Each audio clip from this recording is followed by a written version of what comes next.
সম্মানিত দর্শক মণ্ডলী, আসসালামু আলাইকুম। কলকাতায় দলীয় কার্যালয় খুলেছে আওয়ামী লীগ এবং সেখান থেকে তাদের দলীয় কার্যক্রম পরিচালিত হচ্ছে। বিবিসি নিউজ বাংলা গতকাল 8ই আগস্ট এরকম একটি সংবাদ প্রকাশ করেছে। বাংলাদেশের আরও কয়েকটি গুরুত্বপূর্ণ মিডিয়া এই সংবাদটি তারা তাদের পত্রিকায়ও শেয়ার করেছে। দু একটি বেসরকারি টিভি চ্যানেল তাদের সংবাদেও এটি তারা অ্যাড্রেস করেছে। এই বিষয়টি যখন সামাজিক যোগাযোগ মাধ্যমে ছড়িয়ে পড়ে তখন নেটিজানরা এ সম্পর্কে নানা মন্তব্য করেছে এবং সেগুলো অধিকাংশই বিরূপ মন্তব্য। এই কাজটিকে কেউ কেউ এভাবে দেখছেন, নেটিজানরা মন্তব্য করেছেন যে সরকারে থাকতে আওয়ামী লীগের প্রধান কার্যালয় ছিল দিল্লি, সেখান থেকে আওয়ামী লীগের কার্যক্রম পরিচালিত বা নির্দেশিত হতো। এখন সরকারে না থাকার কারণে কার্যালয়টি পরিবর্তিত হয়ে তাদের হয়তো গুরুত্বপূর্ণ কার্যালয়টি এখন বাংলাদেশি লাগোয়া একটি ইন্ডিয়ার একটি রাজ্য পশ্চিমবঙ্গের কলকাতাতে এখন তারা সেখান থেকেই তাদের কার্যক্রম নির্দেশিত বা নিয়ন্ত্রিত হচ্ছে। বিবিসি নিউজ বাংলা যেভাবে নিউজটি করেছে সেটি হলো কলকাতার লাগোয়া একটি গুরুত্বপূর্ণ উপশহর, সেখানের একটি সুবিশাল বাণিজ্যিক ভবনে আওয়ামী লীগ একটি অফিস দিয়েছে। বিবিসি বাংলা অবশ্য স্থানটির নাম উল্লেখ করেনি, তবে অন্যান্য মিডিয়ার সূত্রে জানা গেছে এই স্থানটির নাম হলো লাজেপাড়া। এখানে একটি সুবিশাল বাণিজ্যিক সেন্টার, যেখানের 8 তলায় আওয়ামী লীগ যে অফিসটি নিয়েছে। বিবিসি বাংলার নিউজ অনুযায়ী তার আয়তন হলো 5 থেকে 600 স্কোয়ার ফিট। সেটি আসলে দলীয় কার্যালয় পরিচালিত হলেও, এক অর্থে দলীয় কার্যালয় হলেও সেটি বাণিজ্যিক স্পেস হিসাবেই ভাড়া নেওয়া। পূর্বের কোনো একটি প্রতিষ্ঠানের চেয়ার টেবিল আসবাবপত্র এগুলোই তারা ব্যবহার করছেন এমনটি সংবাদে জানা গেছে। এবং আওয়ামী লীগ যদি কোনো মিটিং করতে হয় 35 থেকে 40 জনের মিটিং করার সুযোগ সেখানে আছে।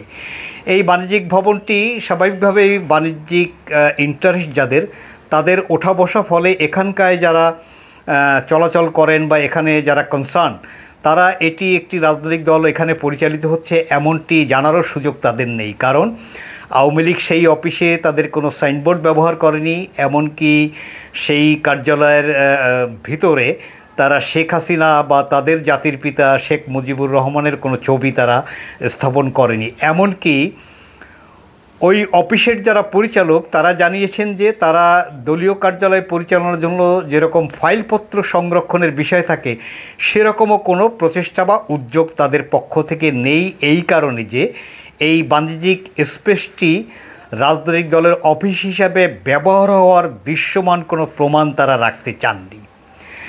এখানে স্বাভাবিকভাবেই বিশ্বাস করার সুযোগ আছে যে এটি গোপনে পরিচালিত হচ্ছে না, এটি নিশ্চয়ই ইন্ডিয়ান সরকারের নলেজে আছে এবং তাদের স্বরাষ্ট্র মন্ত্রণালয়ের শীর্ষ পর্যায় থেকে অনুমতি সাপেক্ষেই ওই স্পেসে রাজনৈতিক কার্যালয় পরিচালিত হচ্ছে, এটি ধরে নেওয়াটা খুবই যুক্তিসঙ্গত।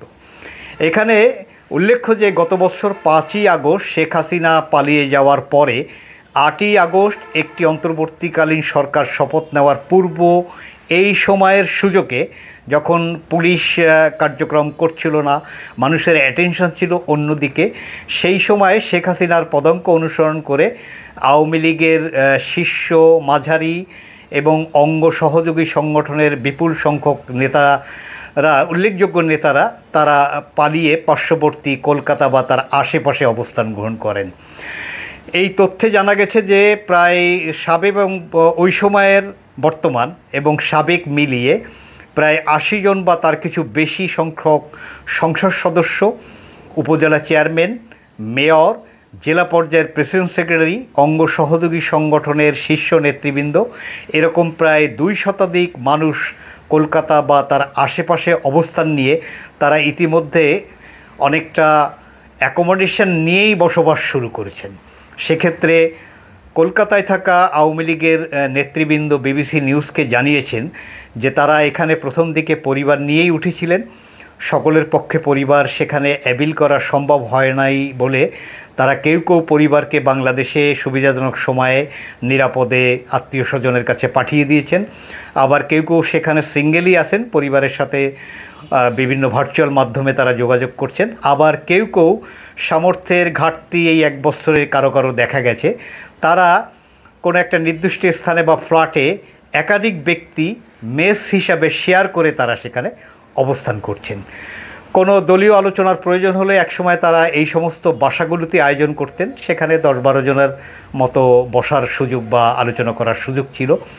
নানা সময় তাদের প্রয়োজন হলে তারা কোনো রেস্টুরেন্ট ভাড়া করেছেন অথবা কোনো ব্যাংকুয়েট হল ভাড়া করে তারা দলীয় কার্যক্রম পরিচালনা করেছেন, এমনটি কলকাতায় থাকা আওয়ামী লীগের নেতৃবৃন্দ বিবিসি নিউজকে জানিয়েছেন। এছাড়া দিল্লিতে অবস্থান করছেন শেখ হাসিনা, কতগুলি হোয়াটসঅ্যাপ গ্রুপ বা টেলিগ্রাম গ্রুপ খুলে সেখানে নেতাকর্মীরা নিয়মিত তারা বৈঠক করেন এবং সেই বৈঠকে কখনো কখনো শেখ হাসিনা যোগ দেন। আমেরিকা প্রবাসী একজন বাংলাদেশি সাংবাদিক সুলতানা রহমানের সঙ্গে সম্প্রতি একটি সাক্ষাৎকারে ওবায়দুল কাদের এই কথা স্বীকার করেছেন।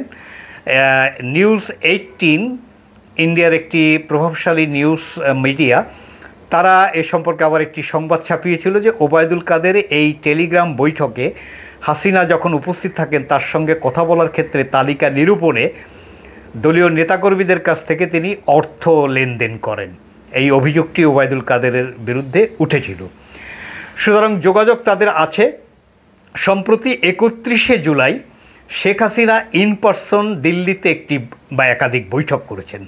সেখানে কোনো অজ্ঞাত স্থানে পাঁচজন করে তিনি দলের পরবর্তী করণীয় নির্ধারণ এবং দেশের পরিস্থিতি এগুলো জানার জন্য চেষ্টা করেছেন বা করণীয় নির্ধারণ আলোচনা হয়েছে।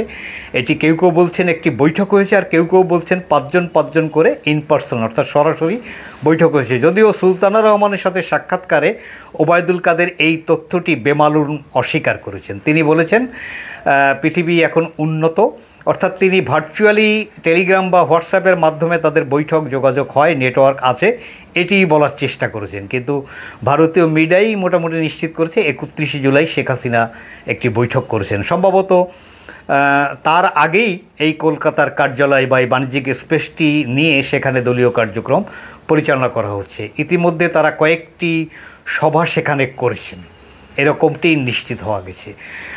কলকাতা বা তার আশেপাশে অবস্থানরত আওয়ামী লীগের নেতাকর্মীরা তাদের ঢাকায় থাকতে যেমন জৌলুস ছিল, এই যে এমপি মন্ত্রী বা অন্যান্য যারা আছেন তাদের সেই জৌলুস স্বাভাবিক কারণেই এখন আর অব্যাহত নাই, এমনটি ওখানে অবস্থানরত নেতারা বলেছেন। বিবিসি নিউজের সাথে সবচেয়ে বেশি কথা বলেছেন পঙ্কজ দেবনাথ নামে আওয়ামী স্বেচ্ছাসেবক লীগের একসময় সাধারণ সম্পাদক, একসময়ের আওয়ামী লীগের এমপি, আলোচিত এবং বিতর্কিত এই ব্যক্তি। তিনি সবচেয়ে বেশি কথা বলেছেন এবং এই সম্বন্ধীয় তথ্য তার কাছ থেকেই বিবিসি নিউজ বেশি পেয়েছে বলে আমাদের কাছে এই সংবাদটি পড়ে মনে হয়েছে। পঙ্কজ দেবনাথ একজন বিতর্কিত আলোচিত ব্যক্তি আমরা জানি, তার বিরুদ্ধে তার দলেরই একজন সহকর্মী পঙ্কজ দেবনাথ আমরা জানি বরিশালের মেহেন্দিগঞ্জ ওই অঞ্চলে তিনি হিজলা মেহেন্দিগঞ্জ ওই অঞ্চলে তিনি সংসদ সদস্য ছিলেন 2বার বা 3বার। তিনি সর্বশেষ মনোনয়ন পাননি বিতর্কিত কর্মকাণ্ডের কারণে। মেহেন্দিগঞ্জ আওয়ামী লীগের তৎকালীন সময়ের সভাপতি এবং তৎকালীন সময়ে বরিশাল জেলা পরিষদের প্রশাসক, এটি 2017 সালের 23শে মের কথা বলছি আমি, মহিদুল ইসলাম, তিনি জেলা পরিষদ কার্যালয়ের সংবাদ সম্মেলন করে জানিয়েছিলেন 2014 সালের 2রা ডিসেম্বর ঢাকার প্রাণকেন্দ্রে বিহঙ্গ পরিবহন, যেটি পঙ্কজ দেবনাথের মালিকানাধীন, সেখানে পেট্রোল বোমা ছুঁড়ে 11 জন মানুষকে দগ্ধ করে পুড়িয়ে মারা হয়েছিল। সেটি পঙ্কজ দেবনাথ নিজেই করেছিলেন। তার মালিকানাধীন একাধিক বিহঙ্গ পরিবহনে আগুন লাগিয়ে মানুষকে পুড়িয়ে মারা এবং সেই মামলাগুলো বিরোধী দলের শীর্ষ নেতৃবৃন্দের নামে দিয়ে যে রাজনৈতিক হয়রানির অপসংস্কৃতি আওয়ামী লীগ চালু করেছিল, তার একজন গুরুত্বপূর্ণ হোতা ছিলেন এই পঙ্কজ দেবনাথ। সেই পঙ্কজ দেবনাথই এখন এই অফিস এবং অন্যান্য কার্যক্রম সংগঠিত করছে। বিবিসি নিউজ বাংলা নিউজটি পড়ে সেরকম মনে করার যথেষ্ট যুক্তিসঙ্গত কারণ আছে। এই পঙ্কজ দেবনাথই বলেছেন যে এখন তারা আগে যারা ঢাকায় গাড়িতে চড়তেন তারা এখন কলকাতায় লোকাল ট্রেন, বাস কিংবা মেট্রো রেলে চলাফেরা করেন। কোথাও কোথাও সহকর্মীদের বাইকে করে তারা তাদের চলাচলের প্রয়োজন মিটান। এমনকি ক্ষেত্রবিশেষে যদি ট্যাক্সি ভাড়া করা লাগে সেটিও তারা শেয়ার করে এখন জীবনযাপন করেন। অনেক ক্ষেত্রেই একাধিক ব্যক্তি তারা একটি স্পেস ভাড়া নিয়ে সেখানে ভাড়া শেয়ার করেন, অর্থাৎ মেস সিস্টেমে তারা কলকাতায় বসবাস করছেন। এই অবস্থায় আমাদের যেটি জন্য সবচেয়ে গুরুত্ব দিয়ে বিবেচনা করার বিষয় যে আওয়ামী লীগ পুনরায় কলকাতায় সংগঠিত হওয়ার জন্য চেষ্টা করছে। কলকাতা বাংলাদেশের লাগোয়া একটি শহর, সেখানে অনেকগুলো সুবিধা পাওয়া যাবে। কোথাও কোথাও এরকম বলা হচ্ছে 71 সালে কলকাতায় অবস্থান করে মুক্তিযুদ্ধের সময় আওয়ামী লীগ রাষ্ট্র বা দল পরিচালনা করেছিলেন। সেরকম একটি তুলনার কথাও এখন সামনে আসছে যে তারা দেশের বাইরে থেকে দল পরিচালনা করার জন্য কলকাতাকে তারা বেছে নিয়েছেন। একই সঙ্গে তারা উদাহরণ হিসেবে নেওয়াজ শরীফ দেশের বাইরে থেকে, বেনজির ভুট্টো, এমনকি জনাব তারেক রহমানের কথাও তারা উদাহরণ হিসেবে এনেছেন যে তারা তো দেশের বাইরে থেকেই দল পরিচালনা করছেন।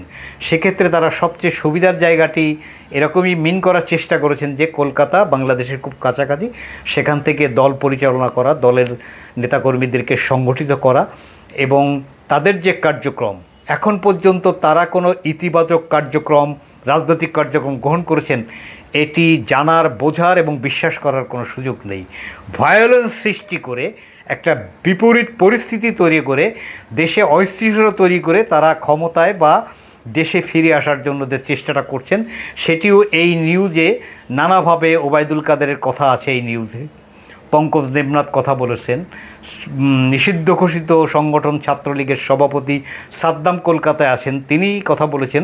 তাদের কথার সারবস্তু হলো তারা বাংলাদেশে ফিরে আসার জন্য কলকাতায় অফিস নিয়েছেন, সেখানে তারা প্রয়োজনীয় যে মিটিং করবেন, বাকি মিটিংগুলো হোয়াটসঅ্যাপ, টেলিগ্রামে তারা সম্পন্ন করবেন।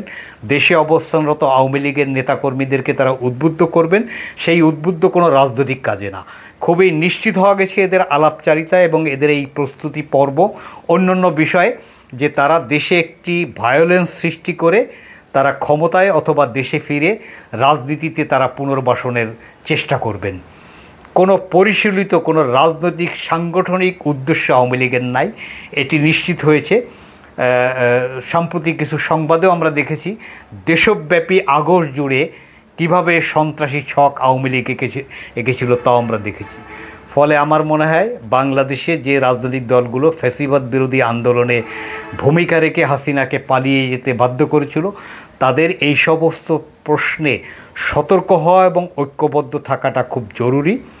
এবং একই সাথে সরকারের গোয়েন্দা সংস্থা, সরকারের বিভিন্ন বাহিনী, সরকারেরও এই বিষয়গুলো খুব জোর দিয়ে নখদর্পণে রাখা এবং এজন্য প্রয়োজনীয় প্রতিরক্ষামূলক বাংলাদেশের মানুষকে সম্ভাব্য শান্তিপূর্ণ অবস্থায় জীবনযাপন এবং অন্যান্য কার্যক্রম পরিচালনার জন্য প্রয়োজনীয় রক্ষামূলক ব্যবস্থা সরকার গ্রহণ করবেন, সেটিও আমরা প্রত্যাশা করি। পরিস্থিতি এটি অ্যালার্মিং। কলকাতায় আওয়ামী লীগের অফিস, নিঃসন্দেহে এটি আমাদের জন্য কোনো স্বস্তির বার্তা দেবে না। ধন্যবাদ। আল্লাহ হাফেজ।